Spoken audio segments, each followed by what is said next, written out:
pathetic thing is the scrubber is not working. Scrubber is not working.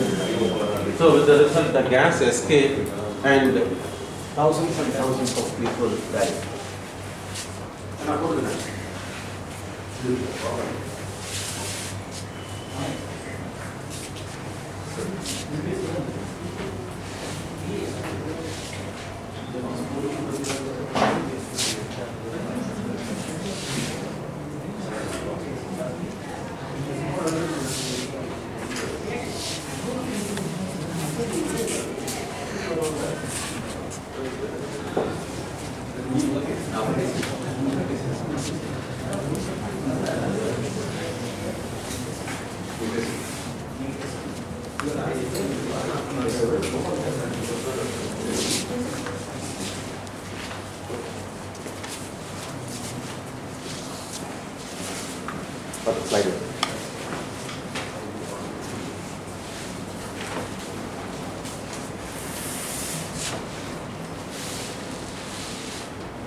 On Sunday, the 2nd December 1984, plant was in operating condition, and suddenly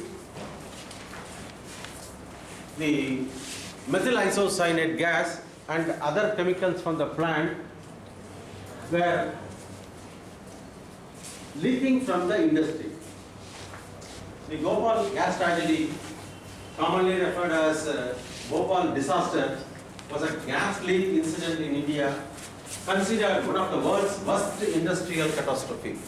UCIL is a pesticide plant and it is in Madhya Pradesh.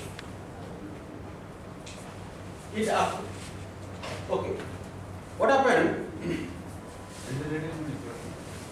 The Union Carbide Corporation was originally an American company, and then they started their industry in Bhopal. And what happened? When they are manufacturing the methyl isocyanate, they kept all the chemicals in a junk-like thing. The safety conditions were not maintained properly. Safety aspects were not considered. Okay. With the result, what happened?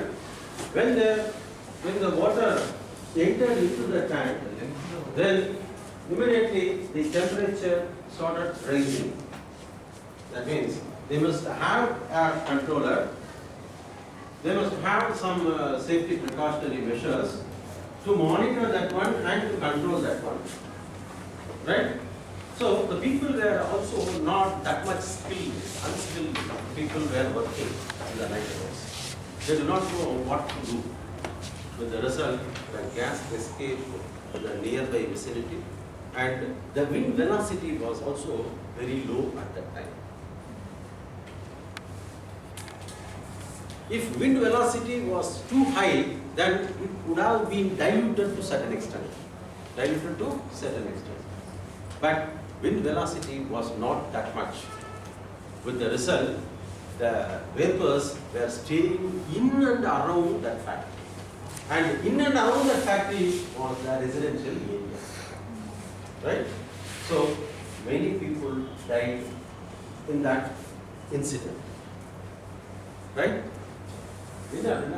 first main என்ன செஞ்சாங்க அப்படின்னா they were producing 7 which is a pesticide.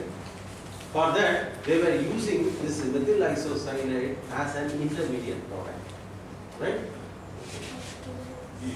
The one, this one is methylamine. It reacts with phosgene to produce methyl isocyanate. That is third one. Okay.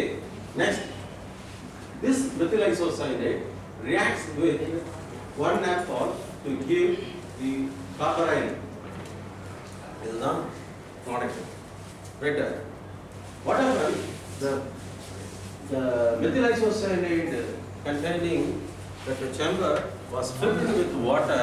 With the result, there was an exothermic reaction, and that exothermic reaction resulted in the vapor formation, and then it escaped to the atmosphere. Right. One of the worst thing, the tank, that is water entered the tank E610. We will be giving some number, right? E610 E611 right? Okay. That tank was containing 42 tons of methyl isocyanate. Water tried 40 tons. So it started reacting vigorously and heat was liberated like anything, since it is an exothermic reaction. So there was a pressure built up and then it escaped to the atmosphere. Okay. 200 degrees centigrade. Okay. So normal water vapor 200 degrees centigrade now. Everything would have been converted into vapor, right? About 30 metric tons of methyl isocyanate escaped from the tank into the atmosphere of Bhopal in 45 to 65 minutes. The night hour, everyone was sleeping.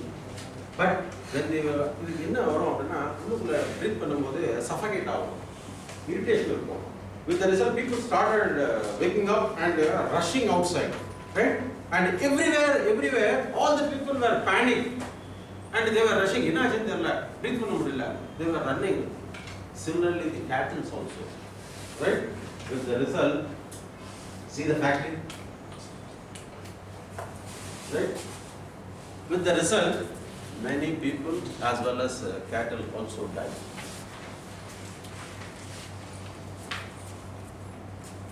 When you see this incident, then as an engineer, we have to find out what is the reason for it. The factors leading to the gas leak. Storing methyl isocyanate in a large tank and filling beyond the recommended level. That is one point. That is, when they recommend certain thing, we have to adhere to the norms. Otherwise, what will happen? The fatal accident will occur, right? Then poor maintenance. Maintenance was very, very poor, right? And then failure of several safety systems. Failure of several safety systems. When there is a pressure built up, there should be a relief valve. That should be a relief valve, right? Now escape. Normally, when the cooker we make rice or pongal or something, biryani, right? At home with the help of a cooker, right? One temperature. Better. If the relief valve is not working, what will happen? That's what happens.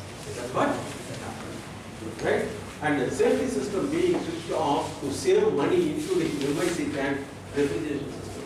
That is, whenever there is a rise in temperature, there is a cooling system. Right? That will cool immediately. They were using the refrigerants to cool the system. To save the money, people, they were not, they have switched off the system. Switch off. With the result, what happened? The cooling system was not functioning properly. With the result, what happened? The incident occurred. The plant location close to the densely populated area. That is also another major defect. See, whenever we go to the when you pass from here to Kadlur, right? On the way you will be seeing so many chemical industries. that is not located inside the Kadalur. But people are migrated and they are settling there. That is also a wrong one. Right? When there is a chemical industry, that area should not be thickly populated. Very thinly populated are some people will be there running one or two tea shops, this and that. But not that one. No, you should not keep a chemical industry in a densely populated area. If there is any leak, no, the catastrophe will be too high. Okay. Then, undersized safety device. See, when there is a safety norms, when there is a scrubber, when you are keeping 42 tons of methyl isocyanide in a tank, and your scrubber is a very small one, even if it escapes, no, even if scrubber is working, it cannot effectively remove the vapors leaving the system. Right? Okay. So you have to keep certain norms and you have to follow the norms. The design under the norm. Okay. Next. Okay. The plant manager deficiency were also identified. That lack of skilled operator. Suppose if you want to become a chemical engineer, you have to have or possess all the skills that is needed in this industry. Otherwise, you have to equip yourself. Right? People were unskilled laborers were working there. Right? And then reduction in the safety management, insufficient maintenance, inadequate emergency action plan. Some of the things I will skip for him. Right? So that he will explain things. Okay. This is how happened. That is methyl isocyanide. When it reacts with water, it's an exothermic reaction, and the resultant product escaped to the atmosphere. The cloud contained a mixture of substance and the concentrations were higher close to the plant and gases were heavier than air, displacing the oxygen.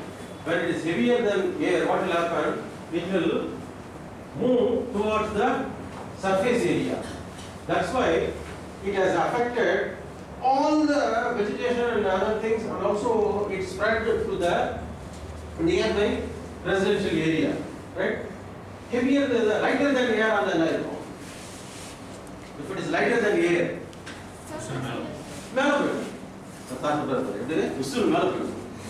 right? Okay. So that is also one of the main reasons why many people got affected. Okay. And this is the thing. See, this is the gas vent scrubber. See, dumping of others, but I told you, many chemicals were dumped. No. Recklessness. No. You have to isolate certain things and you have to keep properly. Without any maintenance, they have simply dumped the chemicals. That is also one of the reasons for the tragedy. Right? And dumped chemicals are in this list. Methyl, chloride, methanol, all the things. None of the things, so all the things are toxic, highly toxic, and they were kept or dumped in a small place. Okay. Devastation.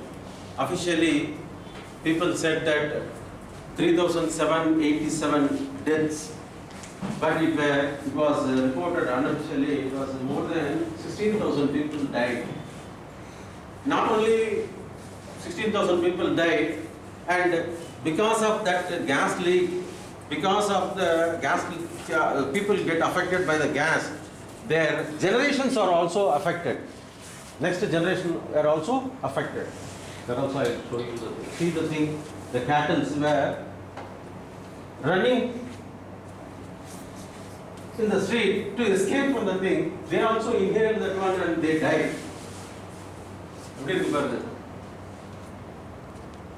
You are just looking at the cattle.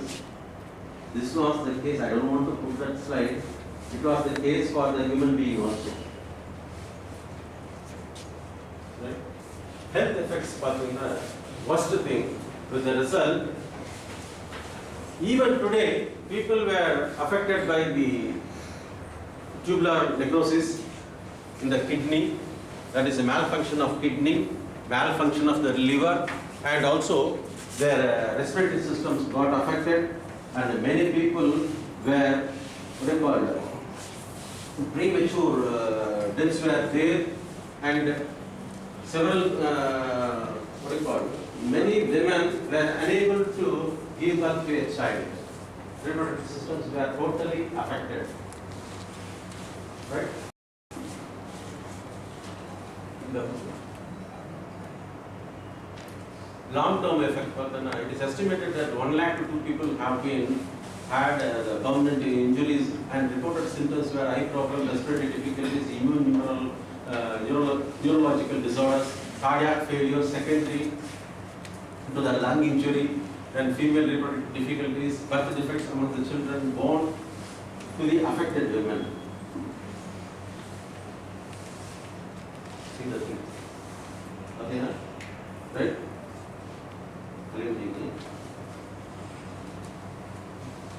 And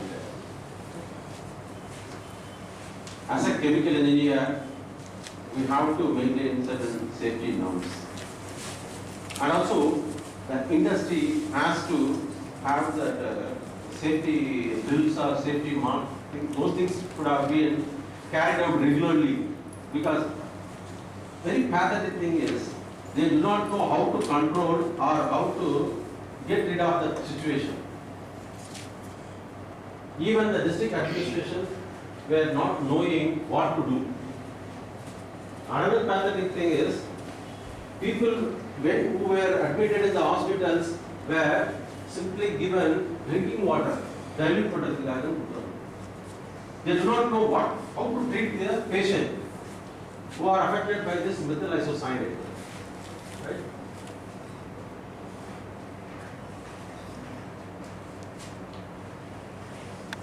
Compensation, this is the worst thing. Indian government claimed a compensation of 3.3 billion from the Union Carbide, and Union Carbide offered $1 million, $350 million. Suppose if this incident would have been occurred in the USA, they would have got the same compensation or more than that one.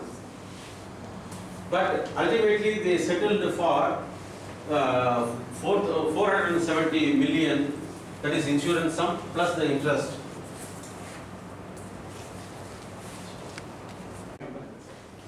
Okay, so let us hand over the session to Dr. Sawa. Thank you. Good morning. Good morning.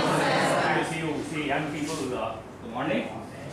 Good morning to my beloved teacher, Dr. C. Karthikeyan, Dr. Shaktivel, my beloved colleague, and you guys. So would have told you about what happened in Bhopal gas tragedy and why we are celebrating this.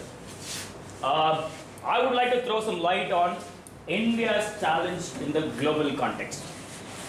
Right? What are these countries doing together to curb pollution, and how India is trying to cope with the challenges put up by the countries around the world, and what is its commitment?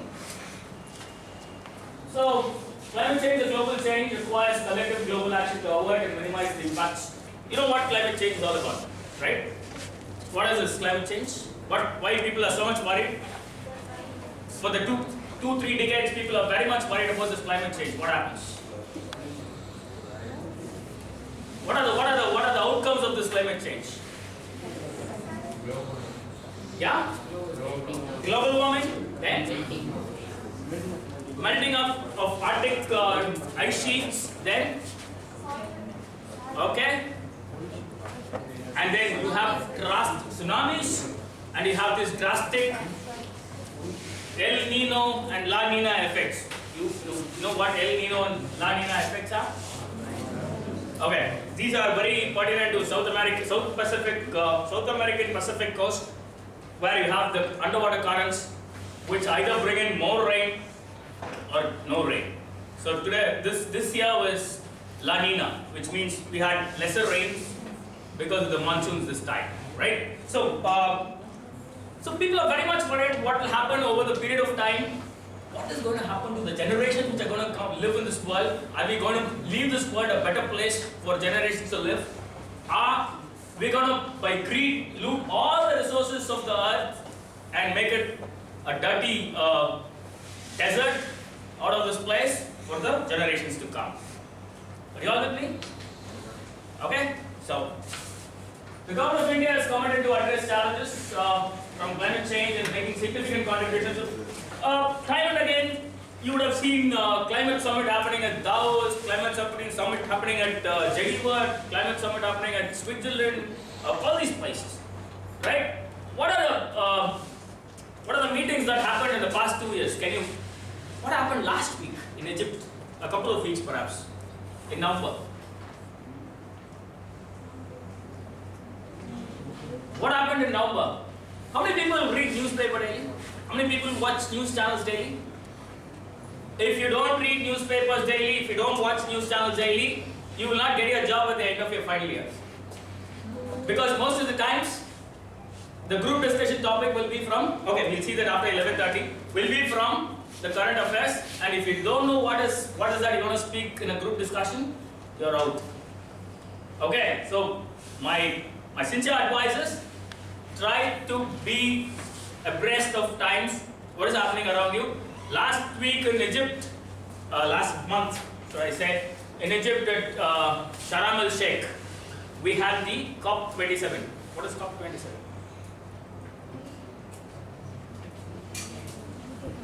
COP27 is a conference on climate change. It's been happening for the past couple of years. Last year it was in Glasgow, that was 26. This time it's in Egypt. So what are our global commitments? What a country like a developing country like India can afford to commit to the global powers? How are they going to take forward the global, the carbon footprint? What is carbon footprint?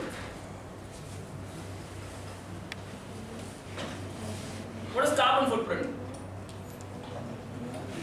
What is emissions? What is GHG emission? Greenhouse gas emissions. What is greenhouse gas emission? So, methane, carbon monoxide, all these are greenhouse gases. What do they do? Huh? Pollute? How do they pollute? What does greenhouse gases do? They radiate the sun's energy, make the earth warmer, right? And cause a very major disruption to the climatic conditions, right? So ultimately what the entire globe is working towards is how to curb the greenhouse gas emissions, right? But we have a problem here. The Western world always tries to look down at the developing countries and tries to put a lot of burden on the developing countries. Like, okay, let's just after the back of your head, when I put a slide, you will be able to understand that much better. Do you have any questions? And you can always, I want this to be an interactive session. I don't want this to be a lecture kind of session. You can always stop me and ask questions. How many people have the habit of asking questions in the class? Please develop this habit of asking questions in the class. School better, college better. If you are in the comfort zone, you don't ask questions. When you go to a corporate, when you don't ask questions there, the signal you are sending that is you are not a good learner. Okay, always bear in mind, please ask a lot of questions which shows that you are curious to learn. Okay? So what is our commitment? You have a national action plan on climate change. The government of India has formed a action plan on climate change. You have a state action plan also, which has been given to the state for their as their responsibility. Provides an overarching policy framework for climate actions in the country. Outlines a number of steps towards achievement of India's climate change related objectives of adaptation and mitigation. What is adaptation? What is mitigation? So this National Action Plan Committee talks about how are we going to adapt to the set of standards laid down by countries across the world. That is one thing which India is looking at. The second one is how to control or reduce, mitigate is to reduce the emission, thereby conserving the environment. Okay, that's the second thing which India is looking at. So, comprises of inter alia. What is inter alia? Which works in tandem together. Okay, nothing is a la carte. It doesn't stand alone stuff. Of 8 national missions on climate change in the following specific areas: solar energy, enhanced energy efficiency, water, agriculture, Himalayan ecosystem, sustainable habitat, green India, and strategic knowledge on climate change. So, we've already started working on this. Today we are slowly moving towards renewable energy sources, which means we are going with solar, we are going with wind, we are going with tide is in a very rudimentary stage.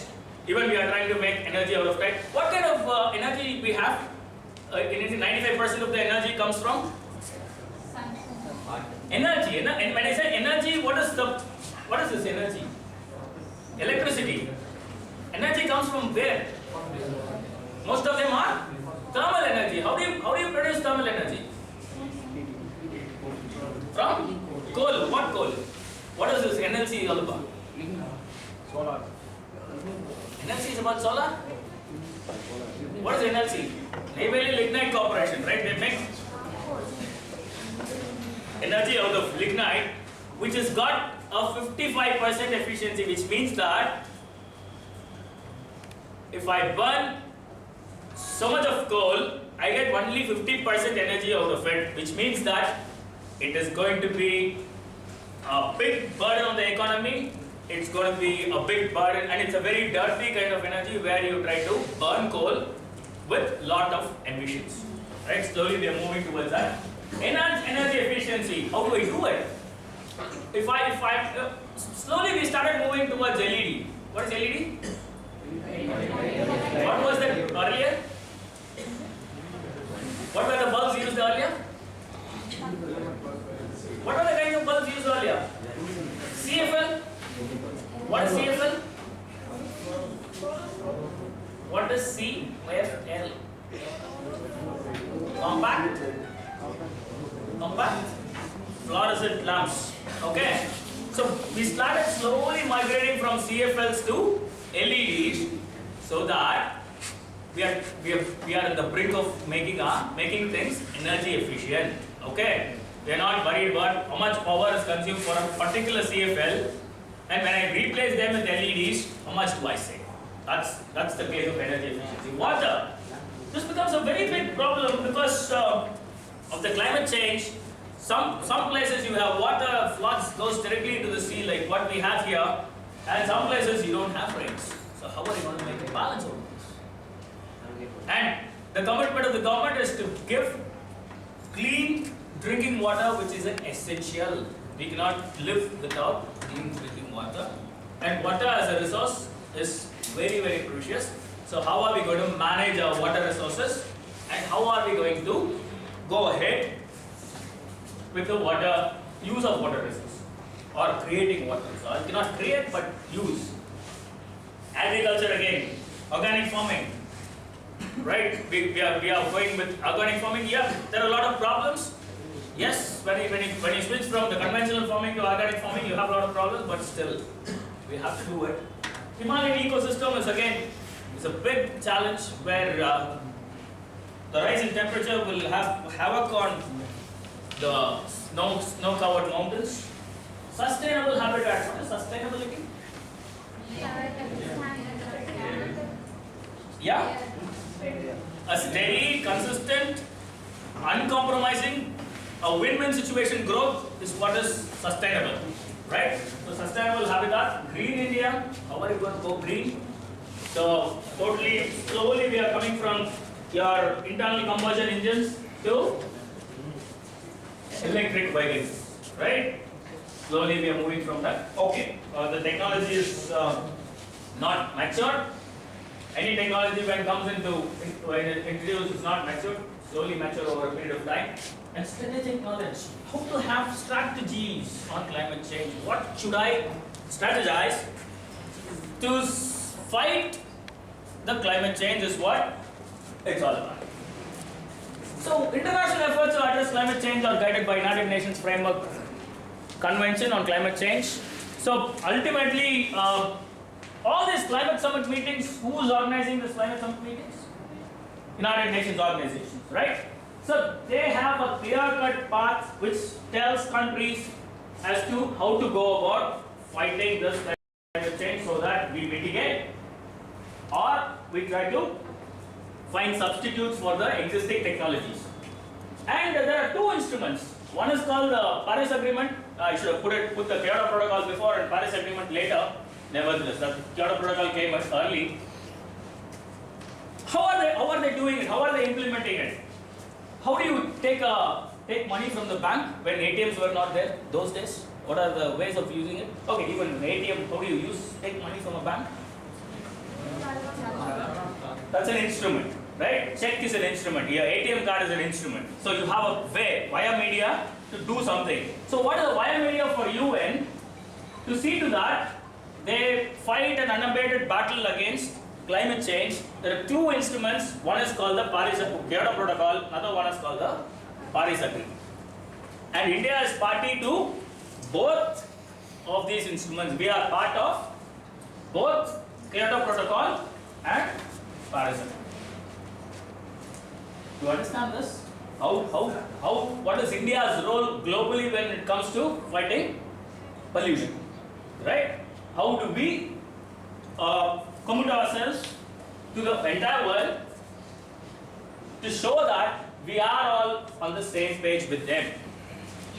So what is Kyoto Protocol? Kyoto Protocol was adopted on 11 December 1997, entered into force on 16 February 2005. There had been a lot of problems. They talk about carbon footprint, and per ton of carbon dioxide released from a particular country, you have to pay money to the other nations who are affected by it. Imagine, I have a huge plant because of which my neighboring state or neighboring country is affected. I'll have to give some indemnity to them. So there have been a lot of confusions. So from 97, it took 8 years for the Kyoto Protocol to see the light of the day. Kyoto Protocol operationalizes the United Nations Framework Convention. Okay, that's one of the operations. Committing industrialized countries and economies in transition to limit and reduce GHG emissions in accordance with agreed individual targets. So what do they do? Kyoto Protocol sets targets. Compared to 1995, what should be our emissions in 2005? Compared to 2005, what should be our emissions in 2015? So they have a 5-year plan cycle or 10-year plan cycle around which they set targets and work on those targets and see to that how countries achieve these targets. Okay, that's Kyoto Protocol. So Kyoto Protocol is, again, it binds on the countries to see to that they limit their GHG. Okay. Kyoto Protocol is based on principles and provisions of the convention and follows its annex-based structure, binds developed countries and places a heavier burden on them under the principle of common but undifferentiated responsibilities and respective capabilities, as they are largely responsible for current high-level GHG emissions in the atmosphere. See, Kyoto Protocol happened in 2005, but today there is a tectonic shift of emissions coming from the West when compared to the developing countries. So when they started, they put the burden on the developed countries and said, you are the cause of the pollution. But slowly what's happening, it's been pushed to other developing countries. We'll see why it is happening. And it should be, the Kyoto Protocol says binding emission reduction targets for 37 industrialized countries and economies in transition and the European Union. Overall, these targets add up to an average 5% emission reduction compared to 1990 levels over 5-year cycle period. So I told you this is working on 5-year cycle period. What is the reduction? Very important. Talking to Latimer Putin. I thought you are talking to Latimer Putin. How much reduction? What does Kyoto Protocol say? How much reduction in every 5 years? 5%. 5% emission reduction every 5 years. On what? On the 37 industrialized countries and economies. See, the biggest problem is how do you balance pollution with your economy? Right? If I start de-industrializing myself, right, what will happen to my economy? When I stop all the, I put like Sterlite, we close all the factories in India. What will happen to job? What will happen to economy? What will happen to GDP? How do you calculate a country's growth? What is GDP? Gross domestic product. How do you calculate gross domestic product? Per capita. Is it only per capita income? Per capita income is one of the concerns. What are the other concerns? Again, today GDP is calculated by two ways. One is by the income method, another one is by the expenditure method. Which means that the entire money spent in a particular financial year by the entire households in India will amount to something called as GDP. And they calculate this year over year. Okay? If there are 1,37,000 crores which has been spent, I'm just giving a hypothetical number, that should be even more, spent last year, and today when they take it for this financial year, it is 147 lakhs. The difference divided by the base into 100 will give you the percentage hike in GDP. That is what they say, 7%, 6%. This growth is all about the rise in GDP, right? So economy and pollution, you need to have a balance. You cannot just shut down all the industries because it's polluting and you go berserk, nor you keep increasing because you want your economy to flourish like China, right? So either of this is dangerous. So government needs to devise policies to maintain a very decent balance between climate and economy, because they have straight away bearing on both of this. That's exactly why okay. On the economies, that's exactly what it is. Paris Agreement. Paris Agreement is a legally binding international treaty on climate change adopted by 196 parties. When I say 196 parties, 196 countries. At COP21 in Paris on 12 December 2015 and entered into force on 4th November 2016. Goal is to limit global warming to well below 2 degrees, preferably to 1.5 degrees Celsius compared to pre-industrial levels. Very ambitious. They are talking about pre-industrial levels. What is pre-industrial levels? When did we have the industrial revolution starting? What is industrial revolution? What is industrial revolution? You've read in your history, right? Before World War. Is it before World War? After World War. When did George Stephenson invented the steam engine? You can Google and see. Huh? Somewhere in the 18th century, not now. 18. So, Paris Agreement is talking about going back before 1800s and bringing those levels now after industrialization. Is it possible? Reality? Okay. So ambitious goal, but all the countries are working towards it. Let's see whether how it pans out. To reach global peaking of greenhouse gas emissions as soon as possible to achieve climate neutral world by mid-century. So 2050 is the target to make the world climate neutral. What do you mean by climate neutral? There is no El Nino, no La Nina, no melting of ice sheets in Arctic, no global warming, no tsunamis. What it was like 500 years before or 300 years before. Right? That's what is called climate neutral. Okay. Paris Agreement is a landmark in multilateral climate change process. Binding agreement brings all nations into common cause to undertake ambitious effort to combat climate change and adapt to its effects. So, two instruments are What are the two instruments of UN? Kyoto Protocol and? Okay. All these things speak the same, but in a different wordings. Okay, Kyoto Protocol was even more stringent because money was involved. Here, Paris Agreement, they said, okay, it's your responsibility, make the world a better place to live. And UN came out with sustainable goals, sustainable development goals. It was earlier called Millennium Development Goals. In 2000, they said, how are we going to have a sustainable development? For that, what are the goals we have? Slowly in 2015, we migrated from Millennium Development Goals to Sustainable Development Goals. So what are these goals? No poverty, zero hunger, good health and well-being, quality education, gender equality, clean water and sanitation, affordable and clean energy, decent work and economic growth, industry innovation infrastructure, reduce inequalities, sustainable communities, responsible consumption and production, climate action, life below water, life on land. So almost 6 goals has got direct bearing with environment.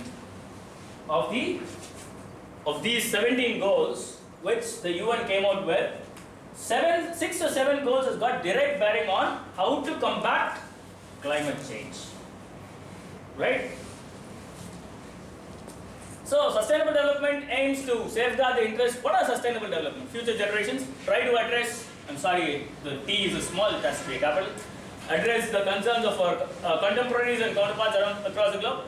Sustainable development aims to attain a state of society where living conditions and resources are used to continue to meet human needs without undermining the integrity and stability.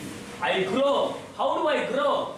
I grow without damaging the environment, which means that I have to bring in a lot of technologies which does not cause a dent in the environment. Okay, that is what sustainability means. I don't kill somebody to become rich. Okay, that's exactly what it is. So this is how it is. Environment, social and economic, all these things are, intertwined. You have viable natural environment, sustainable natural built environment, sustainable economic development. I told you these are 2 things which has to go hand in hand. And social, how do I nurture community? I cannot kill, I cannot put on a community when I say the whole community. Okay, it's not localized. Equitable social environment, economic, sufficient economy. So I have to play a very tight rope walk between economy and battling the climate change. You understand this? How serious it is? Okay. So MDGs adopted in 2000 focus on social development and poverty eradication and concluded in 2015. Millennium Development Goals provided a goal-oriented global results framework for development policies articulated around 8 goals. SDGs are integrated, indivisible, and has 3 dimensions. They work on economy, social, and environmental. Economy, social, and environmental. That's what SDGs are. Okay. So all these 17 will have all these 3 things in common somewhere. Okay. Either they speak about environment, speak about economy, they speak about social. Is it clear? Okay. What are the 5 P's of the SDGs? People, planet, prosperity, peace, and partnership. These are the 5 P's. What are 5 P's of marketing? What are 5 P's of marketing? Because we derive this from the marketing, this thing. You have 5 P's of marketing. Can you just check out what are 5 P's of marketing? See, when we studied, we never had this mobile, no network, internet, but our exposure levels were better. But today you have everything on your palm, and your exposure is very limited. Perhaps you should be bigger. What are the 5 P's of marketing? Product, price, promotion, Place? People. You have the 6 P called packaging. How do I package my thing? From there you get this inspiration. Here you have people again. Without people, you don't have the planet. And when you have planet and people, you need prosperity. When you have prosperity, you get peace. When I am at peace, I do with partnership. So that is how 5 P's work. These are 5 key themes of SDGs. So what are the SDGs? Water, I told you, 6 has got a direct impact on environment focus, clean energy 7, climate 13, oceans 14, land and biodiversity 15. Right? Other goals are indirectly related to physical environment. SDGs 1 and 11, food, hunger, agriculture 2, human health 3, economic. See, when my environment is not alright, what happens to the health of the people? When my oceans are not clean, what happens to the flora and fauna of the ocean? So these are all indirect binding. Economic growth and develop employment, industry, cities. This is where you should see where it emanates from. Who has put this across? The statistics? Kila. You not see that? BBC. Exactly. Who is BBC? British Broadcasting Corporation. What it says? What is the title of the statistics?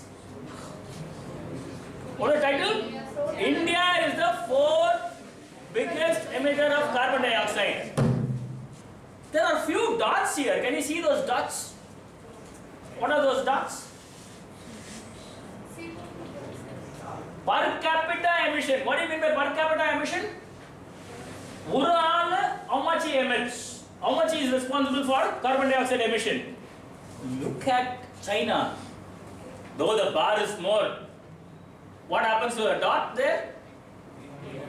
8.1 tons per person in China. US, what happens? 15. The circle is the biggest there.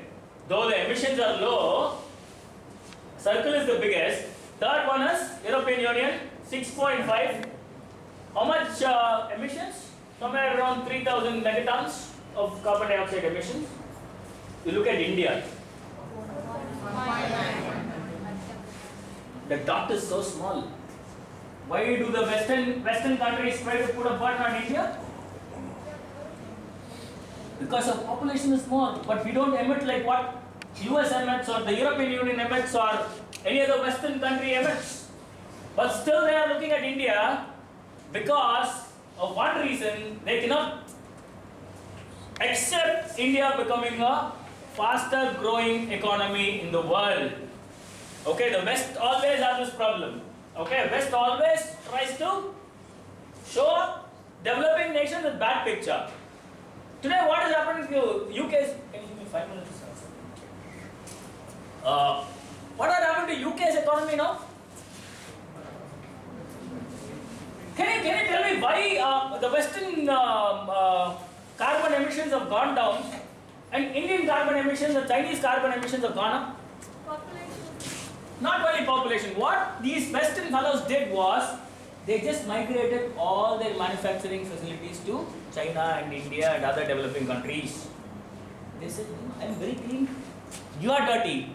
But every bolt, every nut, every mobile phone which they use in European Union and in the West is from our industries. They don't have industries. The moment we stop manufacturing, they will not have anything. Right? You should understand how this hypocritic imbalance is created by the Western world is portrayed. The nationally determined contribution comprising of 8 contributions for 2021-30, 3 quantitative contributions to reduce emissions intensity of its by 33 to 35% by 2030. From 2005 levels, I am going to bring it by 33 to 35% lower. To achieve 40% cumulative electric power installed capacity from non-fuel, fossil fuel based energy resources by 2030 with the help of transfer of technology and low cost international finance. With transfer of technology comes a lot of problems. Bhopal is one example of transfer of technology. Okay. To create additional carbon sink of 2.5 to 3 billion tons of CO2 equivalent through additional forest and tree cover by 2030. The other targets pertain to sustainable lifestyle, climate friendly growth path, climate change adaptation, mobilization of climate change finance, capacity building and technology. India's current share of non-fossil fuel based installed capacity of electricity generation became more than 40% in November 2021. So we grew by 40% in 21 by generating electricity from non-fossil fuel based sources. Installed capacity of solar energy in India has increased by more than 18 times from 2.63 gigawatts in March to 48.56 gigawatts in November. So this is a huge jump, 18% is a huge jump. It's not very easy. So these are the challenges. What do we have to do? What kind of responsibility lies on our shoulders as engineers, as chemical engineers? Energy, water, food and environment are all interconnected, I told you, and economy again. Chemical engineers use the knowledge of physics, math, chemistry, materials, energy balances, thermodynamics, kinetics. These are all the things you're going to study. Transport phenomena to sustainably provide critical resources and protecting the environment from irreparable damage. This is on your shoulders, on our shoulders, let us say. I don't want to separate you and me. Let's say we have a huge responsibility before us. How are we going to combat this? By applying whatever we have studied in terms of all these domains like math, physics, chemistry, material science, thermodynamics, transport phenomena, all these which you're going to study, where you're going to apply to give solutions by substituting processes or giving better technologies. The work involves transforming raw materials into useful products, generating energy, measuring contaminant concentration, capturing emissions, and generally developing new processes to protect the planet. Innovations made by chemical engineers cut across energy sectors, environment, and sustainability in all fields. From water filtration, your RO plant, where we have membrane separation. Who manufactures the membrane? It's a chemical engineer. Right? Who manufactures the candles? Chemical engineers. Right? Who gives you the technology for this? Chemical engineers. That's what? Filtration, treatment, innovation. So, more efficient photovoltaics and batteries, the electrochemistry, your photochemistry, all these comes into picture. To increasing efficiency of all processes, chemical engineering produces cutting-edge solutions to today's most pressing societal problems.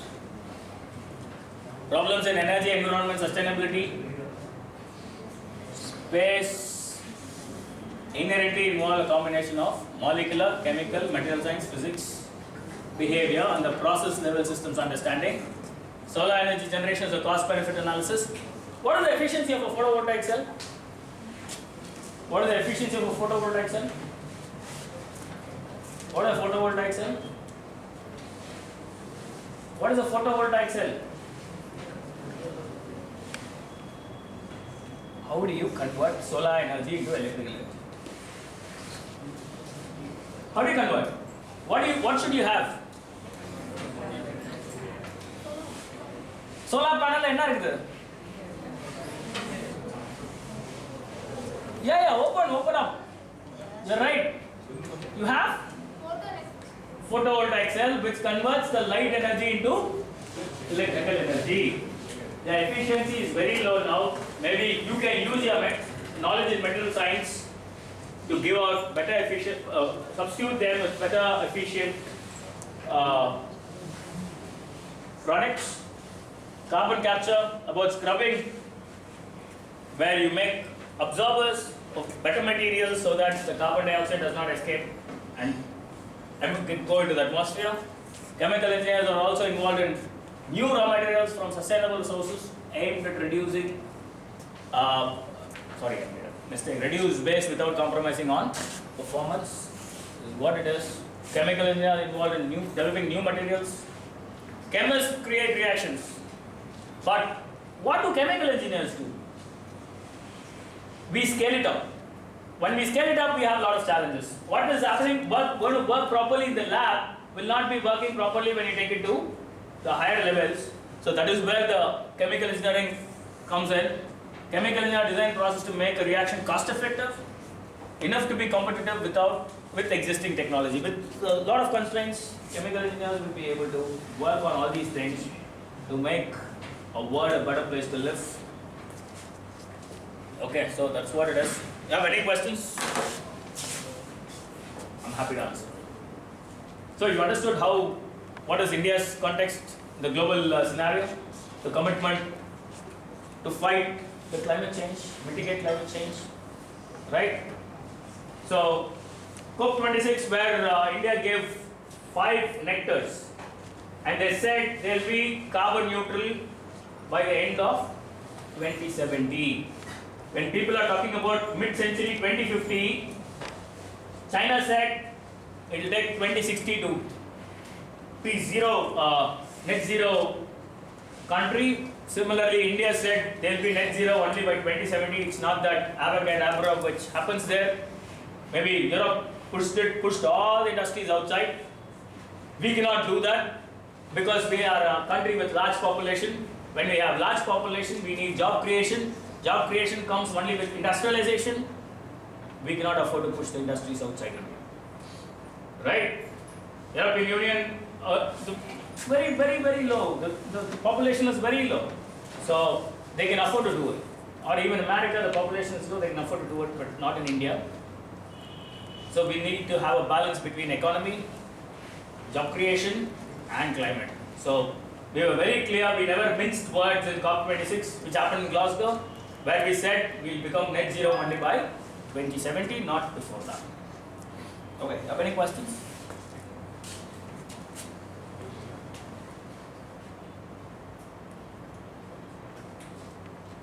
Also, agreements like Paris agreements.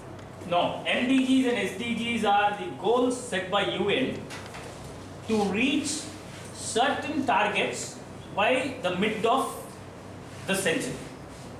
MDGs were for the millennia. It's called Millennium Development Goals. Millennium Development Goals, where it worked for the first 15 years of the millennium, right? From 2000 to 2015 it worked. Then they said, okay, MDGs are not enough. We'll have to even upgrade it to a different level. The goals have to be in a different level. So they integrated so that they had only 3 components coming in. One is environment, one is economy, one is social. And they said these goals have to be reached by the mid of the century.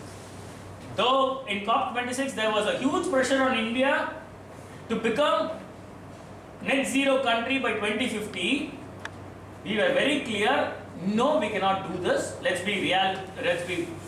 stick on to reality. We need another 20 years to become net zero country. Okay. See, this is a charted path. These are goals, and these goals, when they come interlinking with the climate change, those goals are discussed in the COP26 and COP27. Like what happened in Glasgow or in Sharm el-Sheikh in Egypt last month. Right? Did I answer your question? Are you convinced?